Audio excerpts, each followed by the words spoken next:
और एक और बड़ी खबर पंजाब से, जहां पर कांग्रेस एमपी परनीत कौर बीजेपी में शामिल होंगी। पटियाला से कांग्रेस की एमपी हैं परनीत कौर। साबिक सीएम कैप्टन अमरिंदर सिंह की अहलिया है परनीत। तो फिलहाल परनीत कौर कांग्रेस से मुअत्तल है।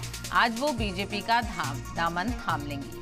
परनीत कौर के हवाले से बड़ी खबर आपको बता दें, और कांग्रेस को बड़े झटके के तौर पर यहां पर देखा जाएगा, क्योंकि कांग्रेस एमपी रह चुकी हैं परनीत कौर। कांग्रेस एमपी परनीत कौर अब बीजेपी में शामिल हो जाएंगी। तो पटियाला से कांग्रेस की एमपी हैं परनीत कौर। साबिक सीएम कैप्टन अमरिंदर सिंह की अहलिया है परनीत, और एमपी भी है कांग्रेस की पटियाला सीट से। और फिलहाल परनीत कौर कांग्रेस से मुअत्तल हैं। आज वो बीजेपी का दामन थामेंगी।